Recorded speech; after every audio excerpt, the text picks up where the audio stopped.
Hello friends, welcome back to my YouTube channel Ravi agent sciences. Friends, आज के इस video lecture में हम पढ़ने वाले हैं केमिकल कंपोजिशन प्रोटोप्लाज्म का। ठीक है, जीवद्रव्य का रासायनिक संगठन जानेंगे कि जीवद्रव्य का रासायनिक संगठन क्या होता है। अभी जैसा कि आप लोग जानते हैं कि हमारी जो सेल की सीरीज चल रही है, सेल स्ट्रक्चर एंड फंक्शन की सीरीज चल रही है, और इस सीरीज़ के अंतर्गत अभी हमने चैनल पर 2 वीडियो अपलोड की हुई है, तीसरा वीडियो है। अगर आपने पिछले 2 वीडियो नहीं देखे हैं तो सबसे पहले उन वीडियो को देख लीजिए, उसके बाद आप इसको बेहतर तरीके से समझ पाएंगे। आइए इस वीडियो लेक्चर की शुरुआत करते हैं और केमिकल कंपोजिशन को समझते हैं। देखिए, जीवद्रव्य क्या है। जीवद्रव्य मैंने बताया था कि जीवद्रव्य जीवन का भौतिक आधार होता है। बिना इसके हम लाइफ की को इमेजिन नहीं कर सकते हैं, जीवन की हम कल्पना नहीं कर सकते हैं। मतलब जीवन के लिए यानी लाइफ के लिए सबसे इम्पॉर्टेंट जो मटेरियल है, ठीक है, जो पदार्थ है, उसे हम प्रोटोप्लाज्म कहते हैं, उसे जीवद्रव्य कहते हैं। इसलिए तो उसे कहते हैं जीवद्रव्य, यानी जीवन का द्रव्य। ठीक है, जीवन के लिए जो द्रव्य है उसे जीवद्रव्य।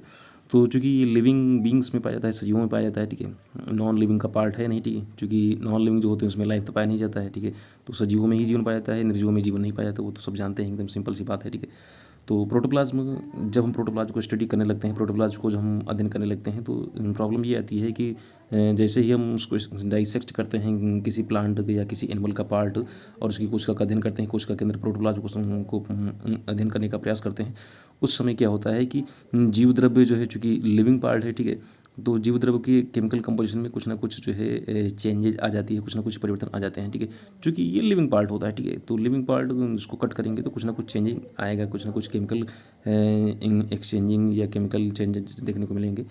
तो जो हम स्टडी करेंगे वो फ्रेश वेट के आधार पर करेंगे। ठीक है, तो जीवद्रव्य क्या है। जीवद्रव्य जानते हैं कि जीवद्रव्य एक कॉम्प्लेक्स मटेरियल है, यानी जटिल पदार्थ है। ठीक है, और जब इसको हम स्टडी करते हैं तो मैंने बताया था कि जब इसका हम स्टडी करेंगे, यानी इसका जब अध्ययन करते हैं तो इसकी डेथ हो जाती है, मृत्यु हो जाती है, यानी जीवद्रव्य इनकी डेथ हो जाएगी। ठीक है, और इसलिए यह जानना कठिन हो जाता है कि ये जो लिविंग स्टेज में था, यानी आपका जब जीवित अवस्था में था, तो इसका क्या कंपोजिशन था।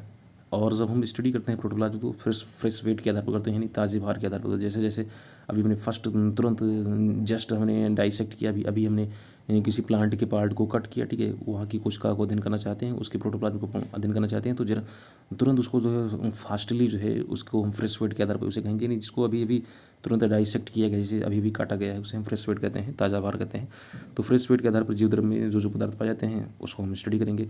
तो हम यहाँ पर जो स्टडी करने वाले हैं एन एस कोहन के अनुसार है। एक वैज्ञानिक थे एन एस कोहन, उनके आधार 1969 में इन्होंने स्टडी किया था, उसी को हम बेस मानकर स्टडी करेंगे। और एक बात याद रखिए कि ये जो हम कंपोजिशन पढ़ने वाले हैं ये प्लांट सेल का है, यानी पौधे की कोशिका का है। ठीक है, आइए देखते हैं कौन कौन से पदार्थ पाए जाते हैं इसमें। ठीक है, तो इसमें जो जो पदार्थ पाए जाते हैं उनको एक बार तो इधर पर देखिए पदार्थ में फर्स्ट, इसमें जो फर्स्ट पदार्थ है इसमें वो है वाटर, है, जल है। ठीक है, ध्यान रखिएगा, ये प्लांट सेल में पढ़ रहे हैं, पौधे की कोशिका का हम प्रोटोप्लाज्म का कंपोजिशन समझ रहे हैं। ठीक है, तो जो जल की मात्रा होती है, जल की मात्रा 90 + -2 है, यानी आप इसको देखें तो इसको हमने क्लियर कर दिया है। यहाँ पर 88 से लेकर 92% तक जो है आपका ये परसेंटेज में है, परसेंटेज वेट है, ठीक है, प्रतिशत भार है। तो जल की मात्रा 88 से लेकर 92% तक, प्रोटीन की मात्रा 5 से लेकर 9% तक, ठीक है, और कार्बोहाइड्रेट्स की मात्रा 1.5 से लेकर 2.5% तक, ठीक है, और लिपिड्स की मात्रा जो होती है आपका 0.5 से लेकर 1.5, यानी आधा से लेकर के 1.5% तक। और इनऑर्गेनिक जो मटेरियल होते हैं इसमें आपके विभिन्न प्रकार के जो मिनरल्स आते हैं, ठीक है, जो विभिन्न प्रकार के खनिज पदार्थ आते हैं इनऑर्गेनिक पदार्थ में, यानी इनऑर्गेनिक मटेरियल्स में, इसमें इनकी मात्रा जो है आपका सेम लिपिड्स की बराबरी होती है, यानी आपका 0.5 से लेकर 1.5 तक। उसके बाद आरएनए की मात्रा 0.7%, और आपका जो डीएनए है वो नीचे डीएनए अभी दिखाते हैं, डीएनए की मात्रा 0.4% होती है। ठीक है, ये कुछ पदार्थ हैं जो इसमें पाए जाते हैं, प्रोटोप्लाज्म जीवद्रव्य में होते हैं। ठीक है, एक बार फिर से इसको रिवाइज कर लेते हैं कौन कौन से पदार्थ हैं। तो फर्स्ट हमें बताया था जल की मात्रा। तो जल की मात्रा जो है आपका वो आपका 88 से लेकर के 92% तक, ठीक है, 5 से लेकर 9% प्रोटीन की मात्रा, जल हो गया, प्रोटीन हो गया, कार्बोहाइड्रेट्स की मात्रा हो गई, लिपिड्स हो गया, इनऑर्गेनिक, आरएनए और डीएनए, ये कुछ मेन कंपोनेंट हैं। ठीक है, जो इसमें आपका पाया जाता है, प्रोटोप्लाज्म में पाए जाते हैं। इधर इनकी मात्राएं दी गई हैं, तो इसको 1 या 2 बार पढ़िएगा, आसानी से याद हो जाएंगे। ठीक है, बहुत ज़्यादा इसमें वेरिएशन नहीं है। ठीक है, अब देखिए कुछ चीज़ें और समझ लेते हैं, क्योंकि ये आपका लिविंग पार्ट यानी आपका सजीवों में पाया जाता है। तो ऐसे पौधे, चूँकि हमने प्लांट का पढ़ा है, प्लांट का प्रोटोप्लाज्म पढ़ा है, तो ऐसे पौधे जो जल में उगने वाले पौधे होते हैं, ठीक है, जो एक्वेटिक प्लांट्स होते हैं, उनमें जो वाटर की मात्रा जो होती है 95% तक होती है। ठीक है, जो एक्वेटिक प्लांट्स होते हैं, जो जलीय पौधे होते हैं, जलीय पौधों में जल की मात्रा 95% तक होती है। और जो सुप्त अवस्था में होते हैं, यानी यहाँ पर जहाँ पर वाटर की कमी होती है, यानी जो ड्रॉट रीजन में पाए जाते हैं, यानी जो मरुस्थलीय भागों में जो पौधे पाए जाते हैं, यानी सुप्त अवस्था में रहने वाले भागों के जीवद्रव्य में, तो वहाँ के पौधे की कोशिका में जो प्रोटोप्लाज्म जीवद्रव्य होगा, या फिर जैसे हम कह सकते हैं कि जो सुसुप्त बीज होते हैं, यानी जो ड्राई सीड होते हैं, ठीक है, ड्राई सीड होते हैं या उनके स्पोर होते हैं, उनके प्रोटोप्लाज्म में वाटर का जो कंटेंट होता है आपका 10 से लेकर 15% तक। तो जो एक्वेटिक यानी जो जलीय क्षेत्र में पौधे होते हैं, ठीक है, उनकी कोशिका के जीव द्रव्य में जो जल की मात्रा होती है वो 95% तक होती है। और ऐसे पौधे जो ड्रॉट रीजन में पाए जाते हैं, ठीक है, या डिजर्ट रीजन में पाए जाते हैं, मरुस्थलीय क्षेत्रों में होते हैं, ठीक है, तो उनके जो बीज होते हैं या उनके जो स्पोर होते हैं, उनके जीव द्रव्य में जो जल की मात्रा होती है वो 10 से लेकर 15% होती है, 10 से लेकर 15% तक होती है। हाँ, सूखे पदार्थों में जो ड्राई मटेरियल होते हैं, अब 10 से 15% तक वाटर है, ठीक है, 10 से 15% तक इसमें वाटर है। तो बाकी जो शेष मात्रा जो बची जो है, जिसको हम बोलेंगे ड्राई मटेरियल बोलेंगे, यानी सूखे पदार्थ बोलेंगे, तो सूखे पदार्थों में 99% तक ऑर्गेनिक मटेरियल होते हैं, कार्बनिक पदार्थ, और शेष होते हैं अकार्बनिक पदार्थ, ठीक है, समझ गए होंगे इसको। एक्वेटिक जो जलीय पौधे होते हैं, यानी जो जल में पाए जाते हैं, तो जलीय पौधों में जो है आपका उनके प्रोटोप्लाज्म में 95% तक वाटर होगा। और जो सुप्त क्षेत्रों में पाए जाते हैं, यानी जो डिजर्ट रीजन में या ड्रॉट रीजन में होते हैं, उनमें 10 से लेकर 15% तक वाटर होता है उनके प्रोटोप्लाज्म में। और उसके बाद सूखे पदार्थों में, यानी जो ड्राई मटेरियल होता है, ड्राई मटेरियल में यानी अगर इतने परसेंट जो है अगर वाटर है तो शेष बचा 5%। ये 5% को अगर हम 100% मान के चलें तो इसमें इस 100% में 99% तक इसमें ऑर्गेनिक और शेष 1% आपका जो है आपका इनऑर्गेनिक, ठीक है, ये समझ रहे हैं ना। जो सूखे पदार्थ होते हैं, सूखे पदार्थों में 99% तक कार्बनिक पदार्थ होते हैं और शेष 1% जो है आपका इनऑर्गेनिक पदार्थ होता है, ठीक है। आइए देखते हैं कि इनऑर्गेनिक पदार्थ में क्या क्या क्या पाया जाता है। तो जो इनऑर्गेनिक होते हैं, मैंने बताया कि मिनरल्स होते हैं, इसमें खनिज होते हैं, तो ये आयन्स के रूप में होते हैं, आयनिक अवस्था में होते हैं, ठीक है। ये होते हैं अकार्बनिक पदार्थ, आयनिक अवस्था में पाए जाते हैं, तो ये धनायन और ऋणायन के रूप में होते हैं, कैटायन और एनायन के रूप में होते हैं। तो धनायन के रूप में कैल्शियम आयन के रूप में, पोटेशियम आयन के रूप में, मैग्नीशियम और फेरस आयन के रूप में, ठीक होते हैं। और जो ऋणायन के रूप में होते हैं, इसमें नाइट्रेट के रूप में, सल्फेट के रूप में, बाइकार्बोनेट के रूप में और क्लोरीन या क्लोराइड के रूप में, ठीक है, क्लोरीन के रूप में, इन सब रूपों में पाए जाते हैं। ये आपका ऋणायन है और ये आपका धनायन है, ठीक है।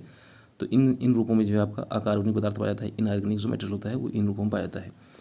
खनिज तत्व जो होते हैं, खनिज तत्वों का जो काम जो होता है, ये पौधों पर कुछ विशेष प्रकार के इफेक्ट डालते हैं, कुछ विशेष प्रकार के प्रभाव डालते हैं। स्पेशली ऑस्मोसिस जो प्रोसेस होती है, जो परासरण की क्रिया होती है, ठीक है, उसको कंट्रोल करते हैं, ठीक है।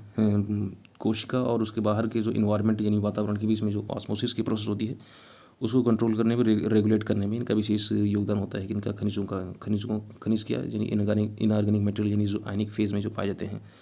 अब कार्बनिक पदार्थों की बात करें, वो तो अकार्बनिक हो गए। कार्बनिक पदार्थों में आपका जैसे कार्बोहाइड्रेट की मात्रा हो गई, इसमें प्रोटीन हो गया, लिपिड हो गया, एंजाइम हो गया और न्यूक्लिक अम्ल, ये जैसे पदार्थ जो है आपका जिनको हम बायोकेमिकल मटेरियल कहते हैं, वो कार्बनिक पदार्थों के रूप में होते हैं, ठीक है।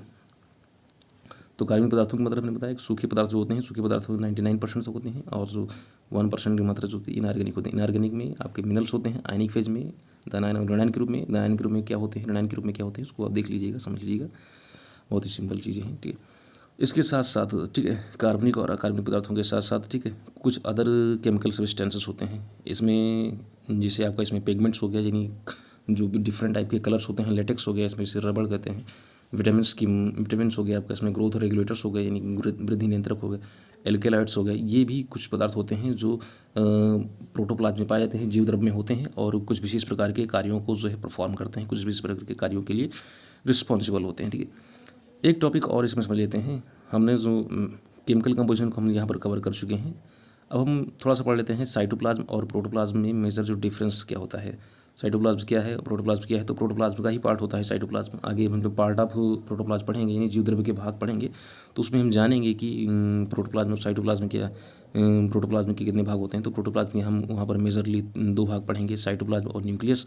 पहला भाग उसका साइटोप्लाज्म पढ़ेंगे और दूसरा भाग उसका न्यूक्लियस पढ़ेंगे, तो वो तो हम आगे पढ़ेंगे, लेकिन थोड़ा सा अभी यहाँ पर समझ लेते हैं कि साइटोप्लाज्म और प्रोटोप्लाज्म में मेजर डिफरेंस क्या होता है। तो फर्स्ट जो डिफरेंस है, इसकी हम डेफिनेशन की बात करें तो जो साइटोप्लाज्म है, cytoplasm is all of the material within a cell enclosed by the cell membrane except the cell nucleus, ठीक है।